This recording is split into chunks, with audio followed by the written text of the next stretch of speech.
You know, I was at the airport last week, and I overheard a conversation that stopped me in my tracks. A young woman was on the phone, and she was talking to what seemed like a friend or family member about a job interview she had just completed. And I couldn't help but overhear what she was saying, because she was quite animated, quite distressed. She said, "I totally messed it up. I'm such an idiot. I always do this. I can never handle pressure. They probably think I'm completely incompetent. I knew I wasn't good enough for this job anyway. Why did I even bother applying? I'm never going to succeed in my career. I'm just not cut out for this." And I watched her face as she said all this. It was like watching someone physically deflate. Her shoulders slumped. Her entire energy collapsed. She looked defeated, exhausted, hopeless. And then her phone call ended, and she sat down at the gate, staring at nothing, completely consumed by this narrative she had just told herself and whoever was on that call. I sat nearby, and over the next hour I observed her. She didn't pull out her laptop to work. She didn't read a book. She didn't do anything productive. She just sat there, occasionally checking her phone, her face still showing that same defeated expression. Now, here's what struck me as fascinating and tragic at the same time. I had no idea how that interview actually went. Maybe it went terribly, but maybe it went fine, and she was just being harsh on herself. Maybe she made a small mistake that she was magnifying in her mind. Maybe she actually did well, but her anxiety was distorting her perception. I would never know the objective truth. But here's what I did know with absolute certainty, regardless of how that interview actually went. Her self-talk in that moment was destroying her. She wasn't just reviewing what happened. She wasn't just feeling disappointed. She was building an entire identity around failure. She was telling herself a story that went far beyond one interview. "I always do this. I'm never going to succeed. I'm not cut out for this." And the most tragic part, by the time she left that gate to board her flight, I'm certain she had convinced herself that this story was true. Her brain had now accepted it as reality, and that reality would shape her next interview, her next opportunity, her next challenge. Because how you talk to yourself becomes your reality. The story you tell yourself about yourself becomes the truth you live. But then, about 20 minutes later, I witnessed something completely different. A young man sat down near me, also on a phone call, also talking about what seemed to be a challenging interview, but his language was entirely different. He said, "You know what, it was tough. I stumbled on a couple of questions. There were moments I wished I'd answered differently, but I showed up, I gave it my honest effort, and I learned so much from the experience. Now I know what to prepare for next time. Whatever happens, I'm proud that I put myself out there. And if this one doesn't work out, I'm already thinking about what I can improve for the next opportunity." Same situation, a challenging interview, but completely different self-talk. And I watched this young man's face as he spoke. He looked thoughtful, but not defeated, reflective, but not devastated. He acknowledged the difficulty, but didn't make it mean something catastrophic about his worth or his future. And after his call, he pulled out his laptop and started working on something. His energy was forward, moving. His posture was upright. He was already in action mode, already learning, already preparing for what's next. And I sat there in that airport, observing these two people who had faced similar situations, but had completely different relationships with their own minds. And I thought to myself, this is it. This is the difference between people who struggle through life and people who navigate life effectively. This is the difference between those who get crushed by challenges and those who grow through them. This is the difference between those who remain stuck and those who keep moving forward. It's not their circumstances, it's not their talents, it's not their backgrounds, it's their self-talk. It's the conversation they're constantly having with themselves in their own minds. Because here's the truth that most people don't fully grasp: you are in a conversation with yourself every waking moment of your life. Some estimates suggest we have anywhere from 12,000 to 60,000 thoughts per day. And a huge portion of those thoughts are about ourselves, evaluating ourselves, judging ourselves, predicting our futures, interpreting our experiences, defining who we are and what we're capable of. This internal dialogue is running constantly, like background music in a store that you don't consciously notice, but that absolutely affects your mood and your behavior. And for most people, this self-talk is not kind. It's not supportive. It's not encouraging. For most people, their self-talk is harsh, critical, catastrophic, limiting, and sometimes downright cruel. People say things to themselves that they would never say to another human being. They call themselves names. They focus relentlessly on their flaws. They magnify their mistakes and minimize their successes. They predict failure. They rehearse worst-case scenarios. They remind themselves constantly of every time they've fallen short. And they wonder why life feels so hard, why they feel so anxious, why they can't seem to move forward. I want you to do something right now. I want you to think about the last time you made a mistake. Maybe it was today, maybe it was yesterday, maybe it was last week. Think about that moment. Now think about what you said to yourself in that moment. What words did you use? What tone did you take? What story did you tell yourself about that mistake? Be honest, because the quality of your life is directly determined by the quality of your self-talk. If you made a mistake and told yourself, "I'm so stupid, I always mess things up, I can't do anything right," that's one reality you're creating. If you made the same mistake and told yourself, "Okay, that didn't work. What can I learn from this? How can I do better next time?" That's an entirely different reality. Same mistake, same external situation, but completely different internal experience, completely different impact on your mood, your confidence, your future behavior. Now, I know what some of you might be thinking. But Gopal Das, what if the negative self-talk is true? What if I really did mess up? What if I really am not good enough? Isn't positive self-talk just lying to myself? Isn't it just toxic positivity that ignores reality? And these are important questions because I'm not here to tell you to put on rose-colored glasses and pretend everything is perfect when it's not. I'm not here to advocate for delusional thinking or ignoring genuine areas where you need to improve. That's not what changing yourself-talk is about. Changing yourself-talk is about changing the lens through which you interpret reality. It's about shifting from a lens of harsh judgment to a lens of compassionate growth.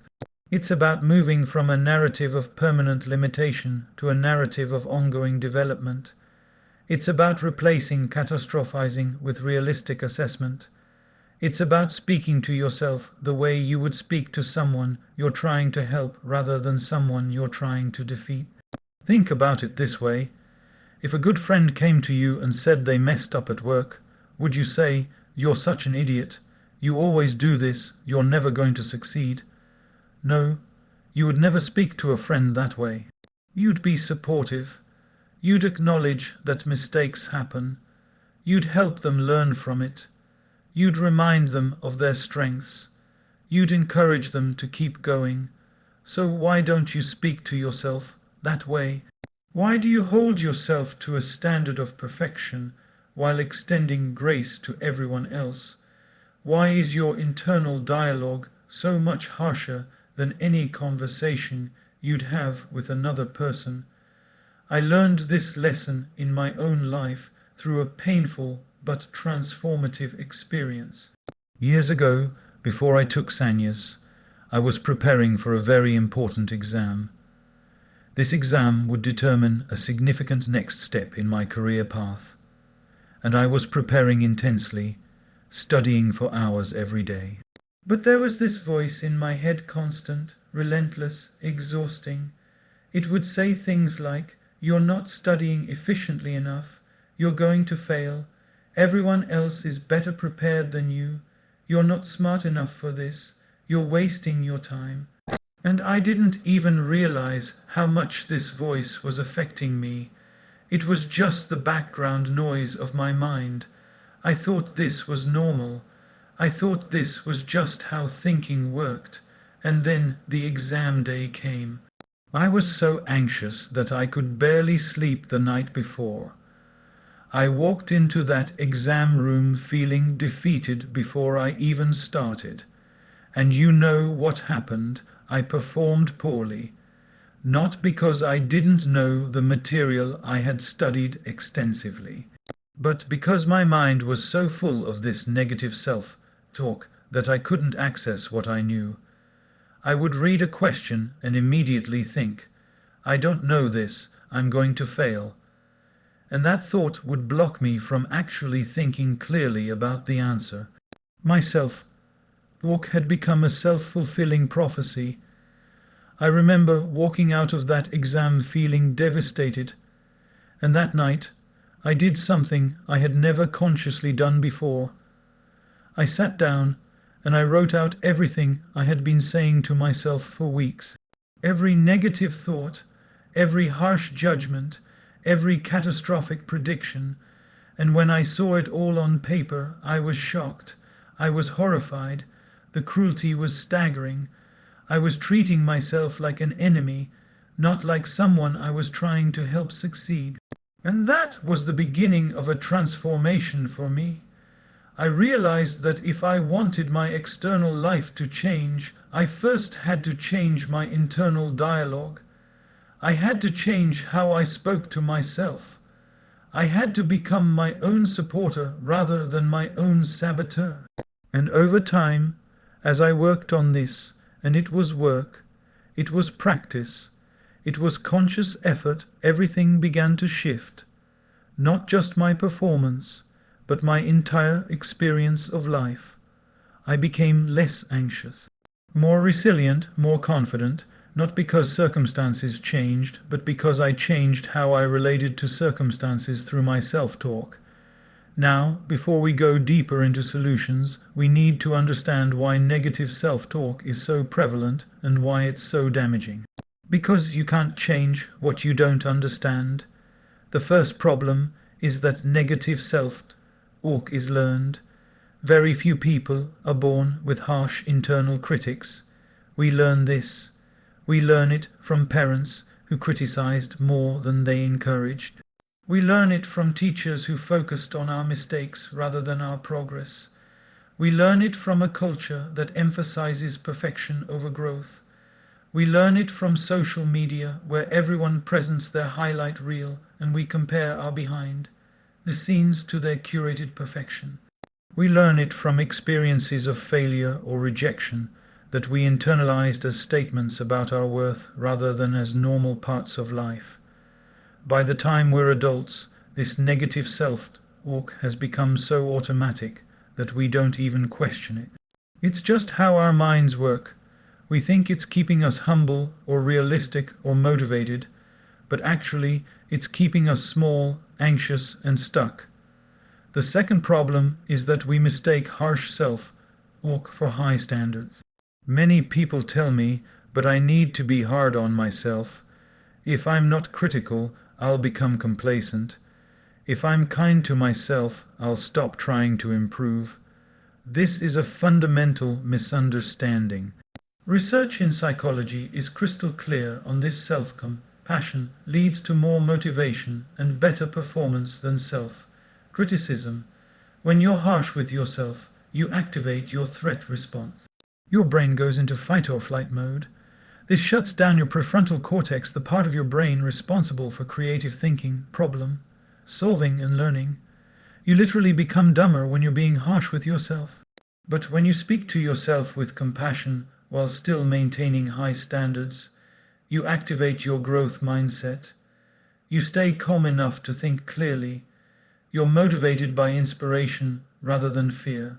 And you actually perform better, so the belief that harsh self-talk equals high performance, it's wrong, it's counterproductive, it's sabotaging the very thing you're trying to achieve.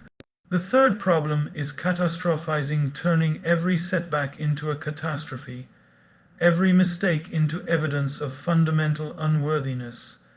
Someone doesn't text you back, and instead of thinking they're probably busy, you think they hate me, nobody likes me, I'm always going to be alone. You make one error at work, and instead of thinking I made a mistake, you think I'm incompetent, I'm going to get fired, my career is over. This catastrophic thinking creates enormous unnecessary suffering and prevents you from seeing situations clearly and responding effectively. The fourth problem is all or nothing thinking. Your self-talk deals in absolutes. I always mess up. I never succeed. I can't do anything right. Everyone else is better than me. These absolutes are almost never true, but they feel true because that's how your mind narrates your experience. And when you talk to yourself in absolutes, you create a rigid, limiting identity that's hard to break free from. If you've told yourself, I'm not good at public speaking, that becomes your identity, and you'll unconsciously act in ways that confirm it. The fifth problem is comparison-based self-talk. Your internal dialogue constantly compares you to others, and not just any others, but the highlights of others' lives. You compare your beginning to someone else's middle.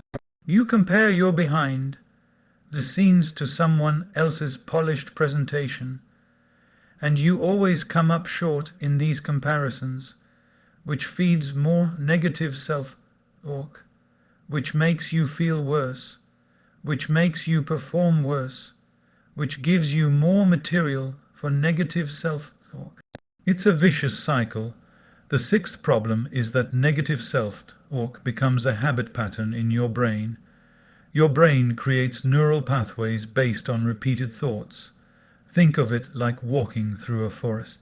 The first time you walk a certain path, it's difficult, you have to push through bushes, climb over logs, but walk that same path every day, and eventually it becomes a clear trail. That's what happens in your brain. The more you repeat certain thought patterns, the more automatic they become. So if you've spent years with negative self-talk, your brain has created superhighways of negativity. The thoughts arise automatically without conscious choice. This is why changing self-talk requires conscious, consistent effort. You're literally rewiring your brain. So these are the core problems: learned negativity, mistaking harshness for standards, catastrophizing, all or nothing thinking, comparison, and ingrained habit patterns. And the cumulative effect of these problems, enormous. They affect your mental health, creating anxiety and depression.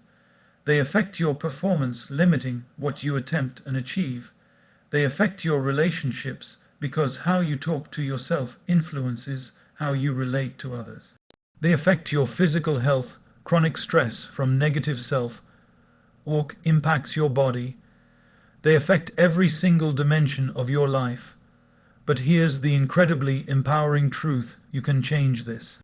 Just like you learned negative self-talk, you can learn positive self-talk. Just like your brain created neural pathways for negativity, it can create new pathways for constructive, compassionate thinking. Just like habits were formed, they can be reformed. It takes awareness, it takes practice, it takes patience with yourself, but it is absolutely possible. And when you change your self-talk, everything changes. So let's talk about the solutions, practical, actionable ways to transform your internal dialogue. The first solution is developing awareness of your self-talk. Most people's negative self-talk is so automatic they don't even notice it. It's just background noise, so the first step is bringing it into conscious awareness. For 1 week, I want you to become an observer of your own mind. Carry a small notebook or use your phone. Every time you notice negative self-talk, write it down. Don't judge it, don't try to change it yet, just notice it and record it. I'm so stupid. I can't do this. Nobody likes me. I always fail. Write it down. At the end of the week, review what you've collected. You'll likely be shocked at how harsh and frequent this inner voice is. But this awareness is crucial because you cannot change what you're not aware of. Once you see the patterns, once you recognize the recurring themes, you can start to consciously intervene. The second solution is the challenge and reframe technique. Once you're aware of negative self-talk, you can start challenging it. When you catch yourself in a negative thought, pause and ask, is this actually true? Would I say this to a friend? Is this helpful? What's a more balanced way to think about this? Then consciously reframe the thought. For example, I'm terrible at presentations becomes I'm still developing my presentation skills and I'm getting better with practice. I always mess things up becomes I made a mistake here and I can learn from it for next time. Nobody likes me becomes I had one difficult interaction, but I have several people who care about me. This isn't about toxic positivity or denying reality. It's about accurate, balanced, growth-oriented thinking. The third solution is developing self-compassion language.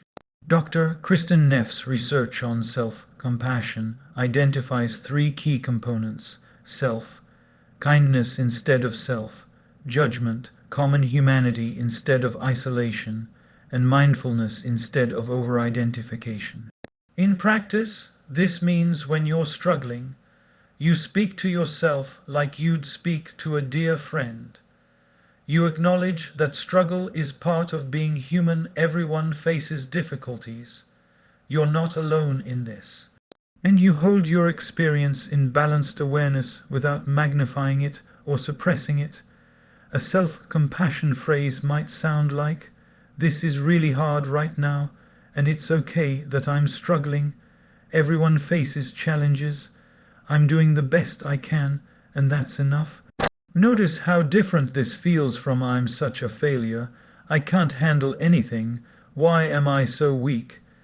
Same situation, completely different self-talk, completely different emotional impact.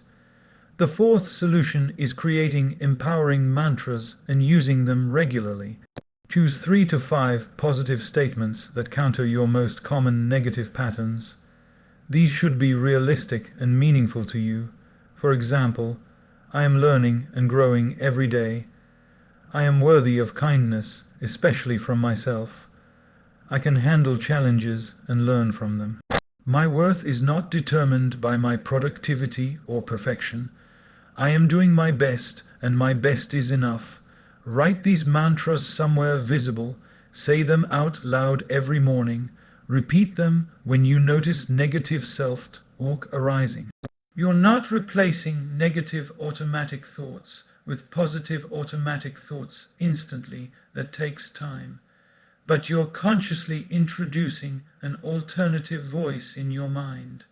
Over time, with repetition, these empowering statements become more automatic. The fifth solution is the third-person technique. Research shows that talking to yourself in the third person, using your name instead of I, creates psychological distance that helps you be more objective and less harsh. When you mess up, instead of "I'm so stupid," try "Okay, your name, you made a mistake here. What can you learn from this? How can you move forward?" This slight shift creates enough distance that you can access your wiser, more compassionate mind rather than your reactive, critical mind. The sixth solution is the gratitude practice for self-talk. Often our negative self-talk focuses relentlessly on what's wrong, what's lacking, what we failed at.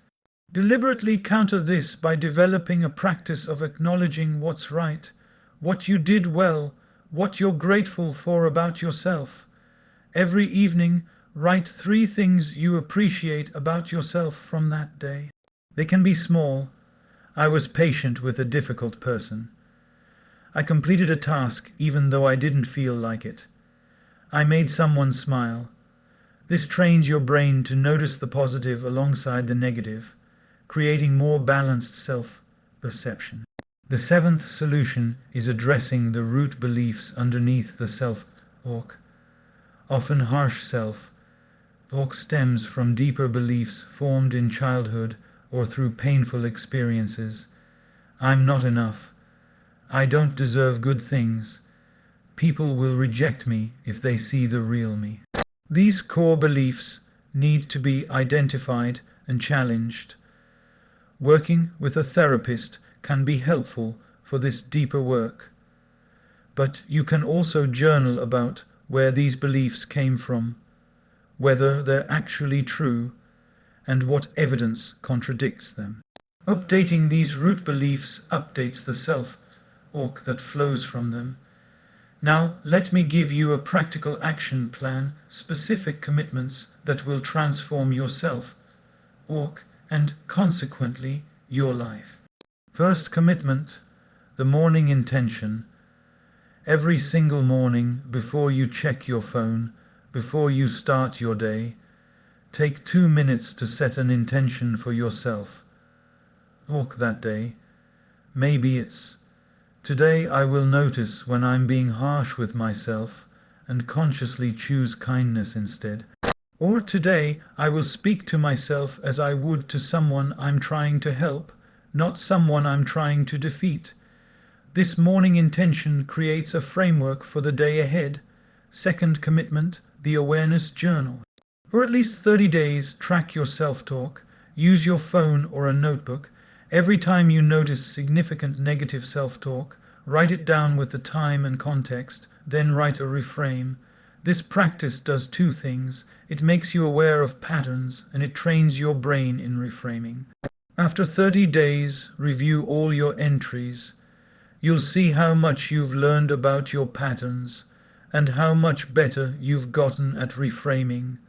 Third commitment, the kindness check. Multiple times throughout your day, pause and ask yourself, how am I speaking to myself right now?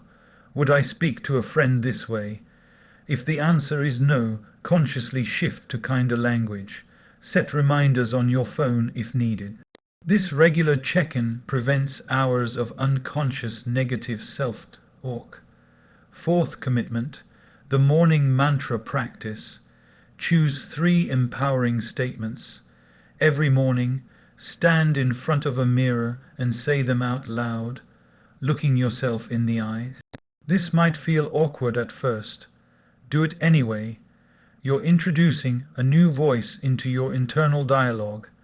Say them with conviction, even if you don't fully believe them yet.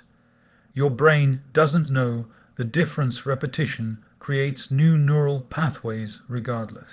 Fifth commitment, the mistake protocol. Create a specific protocol for how you'll talk to yourself when you make mistakes. Write it down. For example, 1. Pause and breathe. 2. Acknowledge what happened without catastrophizing. I made a mistake. 3. Ask, what can I learn from this? 4. Remind myself, everyone makes mistakes. This doesn't define me. 5. Decide on one action to move forward. Having this protocol prevents you from defaulting to harsh criticism in moments of failure. Sixth commitment, the comparison fast. For 30 days, drastically reduce social media consumption, especially platforms where you find yourself comparing. Notice when you're comparing yourself to others in real life and consciously redirect your attention. When comparison thoughts arise, replace them with, I'm on my own unique path. There's no competition. I'm exactly where I need to be for my journey. Seventh commitment, the evening appreciation practice. Every night before bed, write down 3 things you appreciate about how you showed up that day. Focus on character, qualities, and efforts, not just achievements. I was honest even when it was hard. I kept trying despite feeling discouraged. I treated someone with kindness. This counters the negativity bias that makes us remember criticism and forget appreciation. Eighth commitment, the support system. Share with one trusted person that you're working on changing yourself. Orc. Ask them to gently point out when they hear you being harshly self-critical. Having external awareness can help you catch patterns you miss. And their supportive presence reminds you that you deserve the kindness you're learning to give yourself. Ninth commitment, the thought replacement list. Make a list of your most common negative thoughts and write compassionate alternatives for each. Keep this list accessible. When a negative thought arises, consult your list and consciously repeat the alternative. For example, I can't do anything right. I'm learning and improving. Nobody gets everything right. I'm a failure. I'm facing challenges like every human does. This doesn't define my worth. 10th commitment, the weekly reflection. Every Sunday, sit down and reflect on yourself. Orc patterns from the week. What were your biggest negative patterns? When did you successfully reframe? What triggered harsh self-talk? What contexts or people make it easier or harder? This meta-awareness helps you continuously improve and understand yourself better. Now, I want to address something important. Changing yourself, Orc, is not a one-time fix. It's not something you work on for a few weeks and then you're done. It's a lifelong practice. Your brain will always have a tendency toward negativity. That's how brains evolved to keep us safe, by focusing on threats. So you're not trying to eliminate negative thoughts forever. You're building a new relationship with your thoughts where you can notice them, question them, and choose how to respond to them rather than automatically believing them. Some days will be harder than others. You'll have days where the negative self-talk feels overwhelming. That's normal, that's human. On those days, your practice is to notice without judging yourself for the noticing. I'm having a day of harsh self-talk. That's okay. This doesn't mean I've failed at this practice. I'm still learning. The practice itself needs to be held with compassion, not turned into another source of self-criticism. Also understand that changing self-talk might bring up resistance or grief. If you've used harsh self-criticism as motivation for years, you might fear that without it, you'll become lazy or complacent. That fear is understandable but unfounded. Self-compassion actually increases motivation because it removes the fear of failure that keeps people stuck. As you practice kinder self-talk, you might also grieve the years you spent being harsh with yourself. That's okay too. Feel that grief, acknowledge it, and then let it strengthen your commitment to treating yourself better going forward. Let me share one more story before we close. There was a meditation master who had a student come to him in distress. The student said, "Master, I've been meditating for years, but my mind is still full of negative thoughts. I still criticize myself constantly. I must be doing something wrong. I'm such a failure at this practice." The master smiled and said, "You're not a failure. You've just been treating yourself like an enemy and wondering why you don't have inner peace. Tell me, if you had a frightened child who came to you crying, would you yell at them, 'Stop crying. You're so weak. Why can't you be stronger?'" "Of course not," the student replied. "I would comfort them, speak gently, help them feel safe." "Exactly," said the master. "Your inner self is like that frightened child. It's been hurt, it's struggling, it's trying its best in a difficult world, and you've been yelling at it, criticizing it, demanding it be different. How can it feel safe and peaceful with such treatment? Change how you speak to your inner self. Speak with the kindness you'd give to that frightened child, and watch how everything transforms. This is the wisdom I want to leave you with today. Yourself, Orc, creates your inner environment, and your inner environment determines your outer experience. If your inner world is harsh, critical, and hostile, that's the lens through which you'll experience everything in your life. But if your inner world becomes kind, supportive, and growth-oriented, everything shifts. Not because circumstances change, but because you change how you meet circumstances. So starting today, right now, commit to changing yourself, Orc. Commit to speaking to yourself as you would speak to someone you deeply love and want to help. Commit to replacing harsh judgment with compassionate growth thinking. Commit to catching those automatic negative thoughts and consciously choosing more balanced, constructive alternatives. Commit to building new neural pathways through consistent practice. This won't be easy. Habits formed over years don't change overnight. But I promise you it's worth it. Every moment of effort, every time you choose kindness over criticism, every conscious reframe, these are investments in your well-being, your happiness, your success, your peace. These are investments in becoming not just more successful, but more at peace with who you are. Change your self-talk, and you change how you feel. Change how you feel, and you change how you behave. Change how you behave, and you change your results. Change your results, and you change your life. It all starts with that voice in your head, that internal narrator, that constant companion. Make it an ally, not an enemy. Make it a supportive coach, not a harsh critic. Make it a source of encouragement, not a source of suffering. You deserve kindness, especially from yourself. You deserve to be spoken to with respect and compassion, especially by yourself. You deserve to have an internal dialogue that helps you grow rather than holds you back. And you have the power to create this, starting today, starting now, starting with the very next thought you have about yourself. Go forward with this awareness. Go forward with this commitment. Go forward with compassion for yourself. And watch as everything, your mood, your confidence, your relationships, your performance, your entire experience of life transforms. Thank you for your time. Thank you for your openness to this work. And thank you for your courage in choosing to change. May your inner voice become your greatest supporter. May yourself, Orc, become a source of strength. And may you discover that the most important relationship you'll ever have is the one with yourself. Change your self-talk. Change everything. The power has always been yours. Go in kindness to yourself. Go in awareness of your thoughts. And go with the certainty that you are worthy of the same compassion you so freely give to others.